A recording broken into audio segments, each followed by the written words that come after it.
everyone and welcome to my new video, and today our topic is polymers part number 3. If you haven't watched my part 1 and part 2, it's my humble request to all of you to please to watch it. I promise you in that video you're gonna gain a lot. So if you haven't watched all of this and if you haven't learned any of those, I prefer you to first watch those videos in the link given below in the description below. You can check it out soon and come back to me. So let's start. Today we'll learn about molecular forces, classification and much more. So let's start. So when I say classification based on molecular forces, there are mainly four types of it in our, polymers. But among them, three of them are the prime one, where you have to learn those examples and their different strength capability to be able to compare them in increasing and decreasing order. So first one comes elastomers. Now you all know what elastomers are. Now these are rubber-like solid polymers with elastic properties. These polymers chain are held together by the weakest intermolecular forces. Examples are Buna, Buna and a Neoprene. I shall be using this red color rectangular or square box to represent the important thing for exam, CBSE board examination. And if you don't know it yet, I make videos especially focusing on CBSE board students, so they're able to score full marks in the board examination for this subject especially and for this chapter especially. So this is my examples, very important for exam point of view, and these three examples are the only example you have to learn for elastomers, and that's it. They will normally ask this thing because they expect us to know, so but they'll ask the examples, very important. And you know what are rubbers? These are rubber-like things. I have shown a picture over here to tell you know what are rubber-like. Okay. Moving on to number 2 comes fibers. So what are fibers? You know what these are? These are thread-like polymers which possess high tensile strength. They are held together by strongest intermolecular force attraction, such as hydrogen bonding. Examples are polyamides 96,6 and nylon 6, polyesters and terylene. In a part 1 video, I have shown the structure for 96,6 and how to draw it and how to remember it. Similarly, in part 2, I have also shown the structure for Buna S and Buna N. So if you want to learn, please watch my part 2 to learn those things first. And again, tell you it's important. These are important. The three examples, 96,6, nylon 6 coming under polyamides, and terylene, also known as dacron, under the infrared dacron, DACRON dacron, under polyesters. Fine. And you know what a thread-like structure looks like? These are called thread-like. Okay. So I made this image, shown this image to let you know what are thread-like polymers. Moving on to the third one, it's called thermoplastic polymer. Okay. Now these are linear or slightly branched long chain molecules capable of repeatedly softening and heating and hardening and cooling. This polymer possesses intermolecular force attraction intermediate between elastomer and fibers. Now, for elastomer and fibers, definition is not important for exam. What is important is the example. But for thermoplastic polymers, I have seen them asking even the definition at times. An example is of course important. Examples are like polyethylene, polyvinyl chloride and polystyrene. In my video, in part 1 video, I have shown the structure, how to draw and how to remember the structure for these two things, and I have shown for this one in my part 2. So please do watch the video if you haven't watched it yet. Okay, then moving on now, this is how it is. If you have seen Legos, they might look quite hard, but those are thermoplastic. But if you heat them in quite a heat, they will of course melt, like you form a new shape from them. And this is an example of thermoplastic. Okay, before I move on to the fourth one, thermosetting, let me talk about these three different categories and how we ask about the molecular force strength order. Okay, we have the order as this one, very important. You must know this order, and it's very easy to remember because we talk about fibers having the strong intermolecular force attraction, like hydrogen bonding they have. So know this order, know the three examples of each of them, and then be able to solve any problem. For example, the question could be like this from in your index question. So here's another index question from your exercise. And if you don't know it yet, we are solving index questions, examples also from Ncert book, because I believe the first thing to do is NCERT. Okay, fine. Arrange the following polymers as increasing order of the intermolecular forces. First comes nylon 6,6, Buna S and polyethylene. And you know, if you do remember, here my nylon 6,6 example of fibers, let me put the F over here, and then Buna S example of my what? Elastomers, to put E here, and this example of thermoplastic, okay, polyethylene. So what would the order be? The order is going to be increase. We write from smallest to biggest, okay, like that way, and in decreasing, this reverse happens, okay? Hope that's clear for you. Fine. So the first one answer is going to be, what do you think the answer is going to be? You tell me. The first is going to be Buna S, okay. Number 2 would be polythene, and number 3 is what I feel, and I'm sure you feel the same thing. So I'm going to pause the video and take some time and solve the second one. Are you ready? Let me tell you. The second one for me, I feel, because the nylon 6 is example of fibers again, neoprene example of elastomers, and this example of thermoplastic. So the same thing gonna happen to 1, 2, 3. This is what did you write? Let's check the answer. So answer for the first one, increasing order. So it's increasing. Keep in mind it's increasing order. Number 1 is correct. Wonderful. Number 2 is also correct. Wonderful. So it's very simple. Just know the order, the strength order, know the 3 example each of them, and be able to solve any problem. Okay. So moving on now. The fourth we have thermosetting polymers. So for this definition along with example, both are important. They may ask directly what is this. Now these are cross-linked or heavily branched molecules which on heating undergo extensive cross-linking and again become infusible. Infusible means they are not able to again, infusible means more tangled, you can say, simple word, and they cannot be reusable. They can't be reusable. Example like urea formaldehyde resin and bakelite. The resins also simply means like polymer. It's another name for polymer. It's another word for it. Okay. So you're gonna see they both the structure as well in our following videos. Every example is important, and for this definition example both are equally important. Okay. Example could be like this one, like this switches you can see. Once they have been shaved, they can't be melted again. Okay. Fine. Next comes classification based on growth polymerization. The fourth and the last one, or should the fourth or fifth, I suppose. And here we have 2 types in advance. Number 1 we have is called addition polymerization, and number 2 is called condensation polymerization. In video 2 we have seen they both of them, what these are and what they do, but now you're going to see another name for them. Okay, another kind of name for them. Let's see what that means. Okay, so addition is also known as chain growth polymerization. Okay, so for this one you might have seen different parts of it, but let's talk about the first important thing, that's called free radical mechanism. Now I focus your attention to different types of reactions. We have learned so far the 2 types, the 2 main types, addition and condensation. Addition is also known as chain growth polymerization. So far we have talked about that. Let's talk about free radical mechanism under that. Okay, free radical mechanism of polythene forming from ethene. Okay, so polymerization of ethene to polythene consists of heating and exposing to a light a mixture of ethene with a small amount of benzoyl peroxide initiator. Hope that is clear to you. So here our main objective is trying to get polythene from ethene using free radical mechanism. Free radical mechanism means where you have a free electrons available, and here you can be using different kind of peroxide like benzoyl peroxide for our example. Okay, now one step is called chain initiation step, where you initiate the process, the reaction. Number 2 is called chain propagation step, and number 3 is called chain termination steps. So hope that is clear. Let's see each of them. Okay, number 1 being chain initiation step. Let's see what happens here. In addition polymerization, the reaction is initiated by chain initiators such as benzoyl peroxide, acetyl peroxide, and tertiary peroxide. So first, this is a very common question, board exam is very important as well. It will be of 3 marks for sure. Very important question. So first write down this the first heading, like this heading as you can see, and then you need to mention this one sentence at least. We talk about different kind of we can use over here. The question here could be name the chain initiators. So you're gonna say these could be benzoyl peroxide, acetyl peroxide, or tertiary peroxide. Wonderful. Let's see how to do the first step. Okay. Let's say we are given a benzoyl peroxide.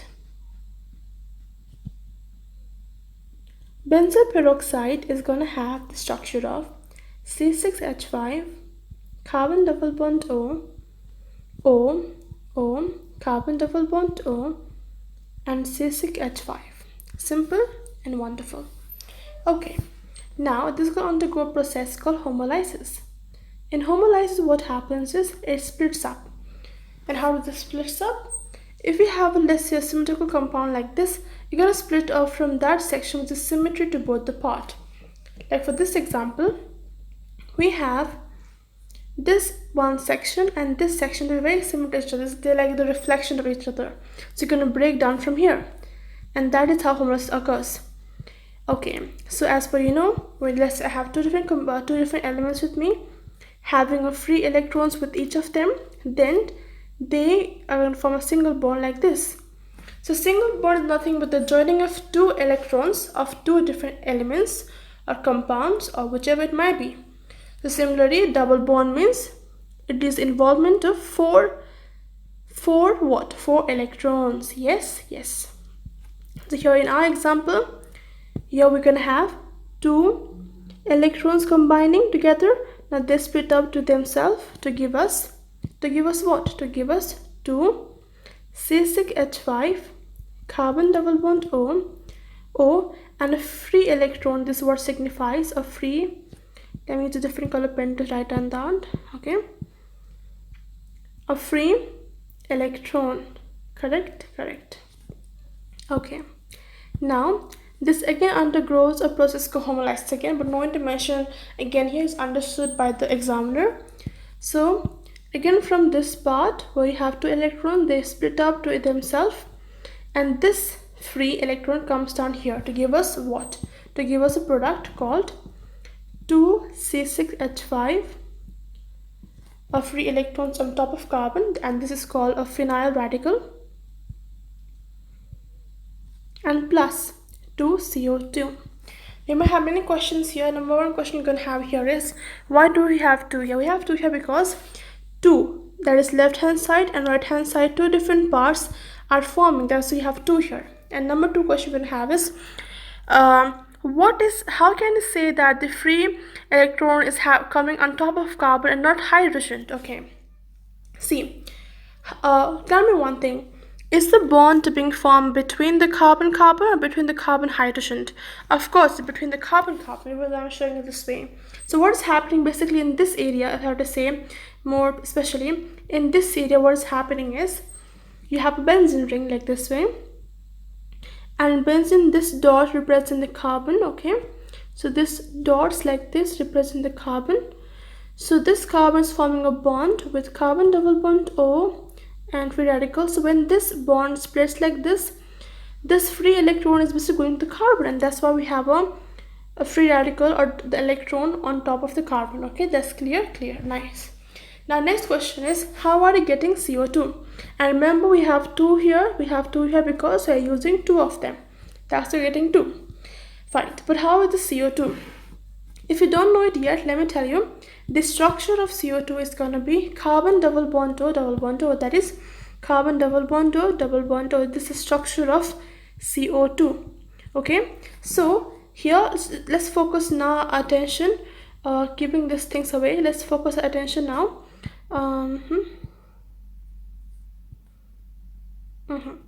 Let's focus our attention on this portion now. What's happening here?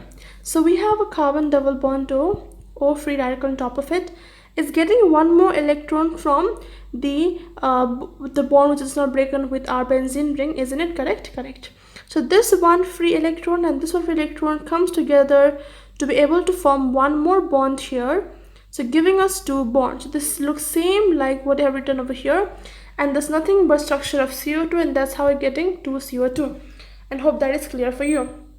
And this was all about understanding purpose, to help you understand how are you getting what you have got. Okay, so when you're learning, you know exactly how it's been done. But for exam point of view, when writing it down, for exam point of view, this different process is very important. For exam point of view, it is very important. Okay, just write down this thing. So whatever I write down in blue color pen, write down in your of course your polymer, whatever you want to use it. And what I mentioned here in red color is for using with pencil. Okay, so in exam, if you're told to write down free radical mechanism for addition chain reaction, chain polymerization, they're supposed to write down the same thing for the first step, where you have used written the blue thing written I have here in your pen, and the red thing in your pencil. Okay, this is the first part of our first step. Second part is going to be what you have got from here. From here we have got phenyl radical. We're going to use this with our monomer ethane to get us required thing, that is polymer, that is polyethylene. Okay, so our second step is going to be like this. This is the first step. Second step is going to be, we will be using this one C6H5 free on top of it plus CH double bond CH2, this ethene. Okay, ethene again is going to go through a process called Homo Lysis, and in Homo Lysis again this bond is going to break down, and I'm going to be getting here now C6H5 CH2 CH2 and a dot here. This dot represents a free electron, free radical electron, and this is will be called as big radical number 1. Okay, this is second part of it. Okay, so for our first step, that is chain initiation step, we have to write down first thing, this whole till here, and second this reaction. Okay, now let's talk about and see the chain propagation step. Let's see how this occurs. So far we have got C6H5 CH2 CH2, a free electron radical on top of the carbon here from our first step. Yeah, now again we're going to add ethane, that is CH2 double bond CH2. Again the same process. Do mention what you're adding here, so it's important to mention that. Again under Homo Lysis, what is going to happen, and playing again whatever I'm writing down in red color signify what you should write down in exam paper with the pencil, and whatever I write down with the blue color signify what you should write down with the pen. Okay, so here you're going to have like this way breaking of the bond. Now to give you to going to give you C6H5 CH2 CH2 CH2 and CH2 and free electron on top of it. So this part is this one, and this part we have got just now is this one. Now you might have one more doubt here, then where did this free electron go? See, when it's splitting up, this one bond is being formed. What basically happens here is, just to show you for now, we're gonna have something like this way. Okay, is it clear for you? Yes. Now we have here carbon double bond CH2. So when this splits up, we're gonna get something like this. Okay, so as you can see, they both are having electrons, so they will form a bond here. They can form a single bond, so which means these things will be gone, but however this one is still remaining, and that is why we have it, and that is why we are getting this one like this.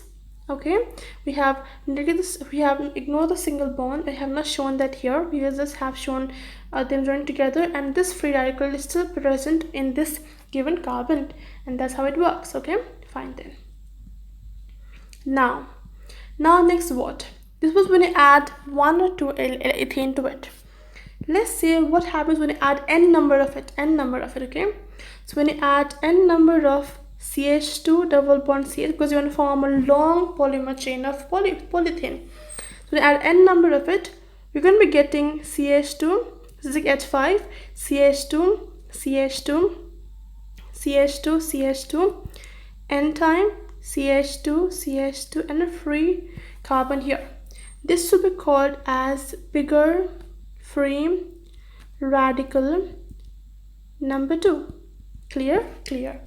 But how do you remember it? The way you remember is very simple. You can take it as just write down first of all C6H5 from here itself, and then after that you can write down this one time and this one time, and between that I said to put the CH2 and then whole n, and that's it. I've got the answer.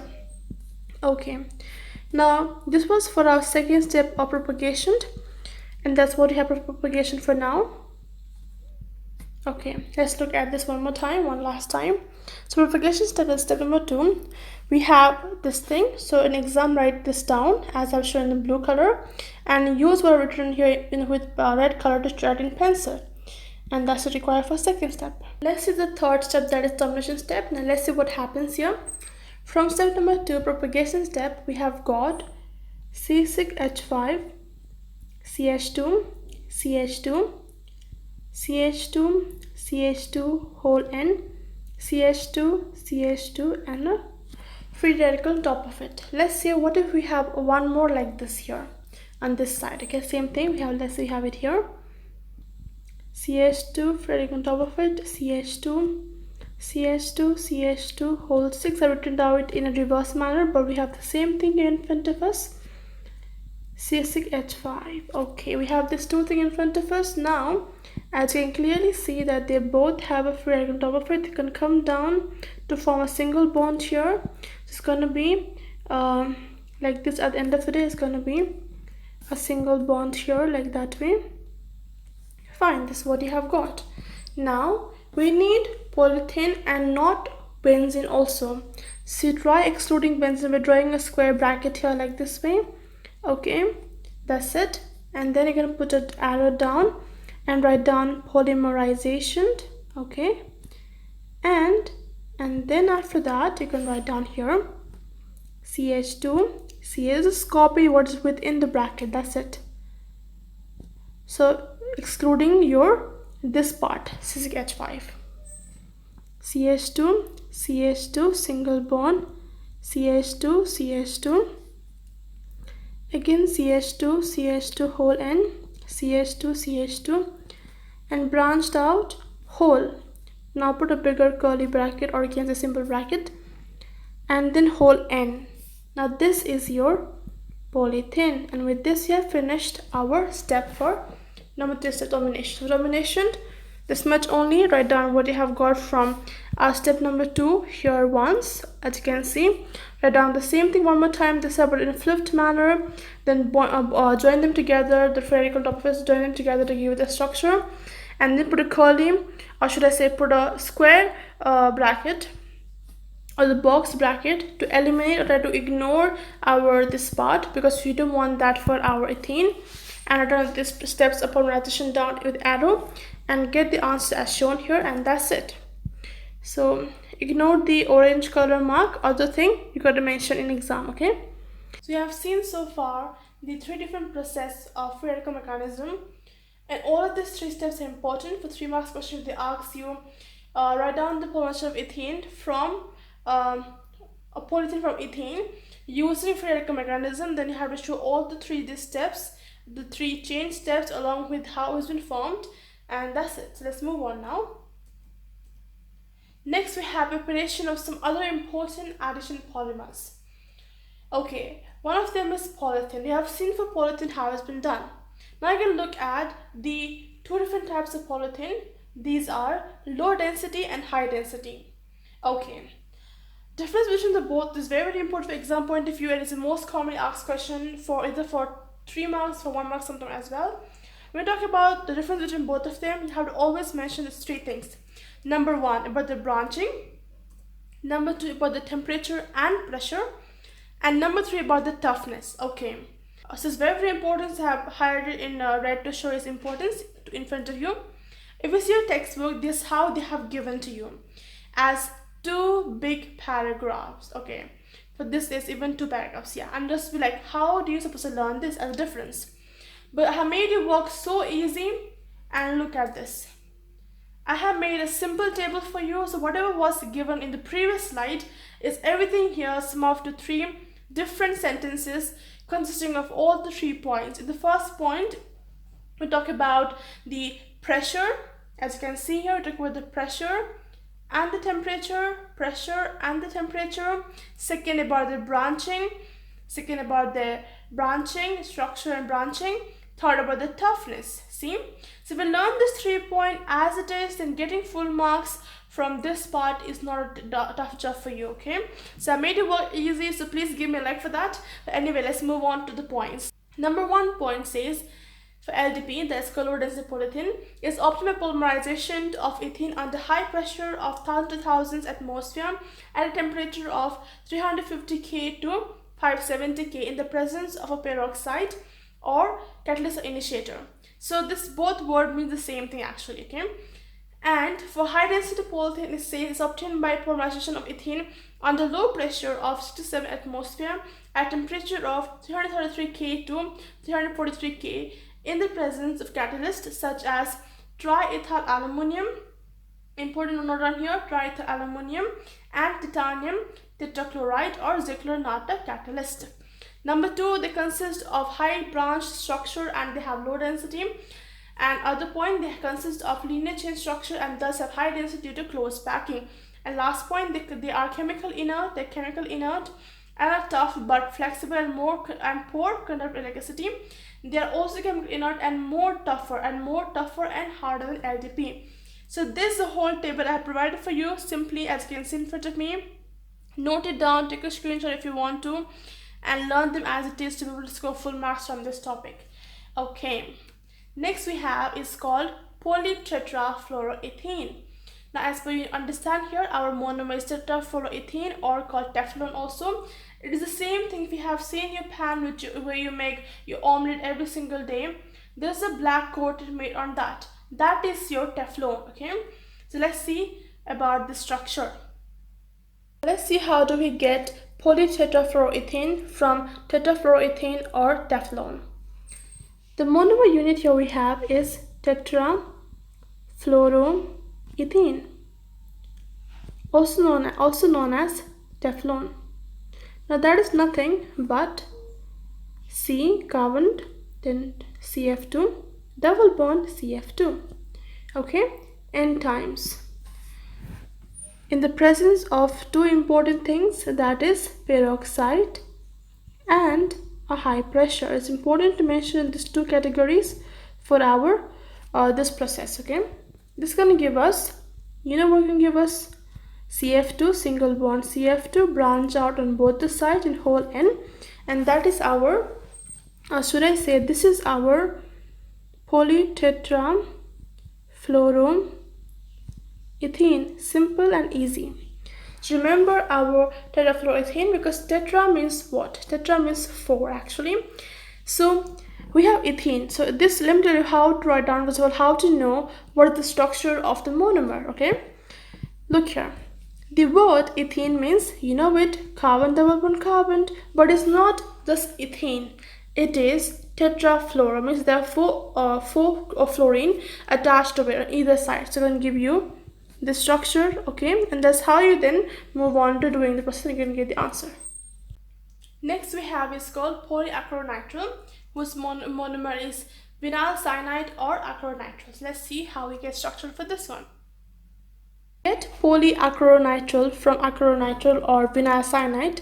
Let's see how do we get. The vinyl cyanide is CH2 double bond CH and down CN. This is our vinyl cyanide or acrylonitrile. Now this one in the presence of peroxide, like how we had high pressure and peroxide for our tetrafluoroethane. Same with peroxide for this example to give us CH2 single bond CH down CN whole N, and this is going to be our polyacrylonitrile or polyvinyl cyanide. Okay, so learners, with this come to the end of this video of part 3, and I hope this video was very helpful to you, where you have learned a lot. And please do check out my part 4 video as well for polymers. We're going to learn some more thing about condensation polymerization. We also learn step group polymerization and about the most important for board examiners, that's called Terylene. How is that formed and how to remember that. So please do give me a like, subscribe, comment and subscribe to my channel for more video in the future. Until then, keep learning and thank you.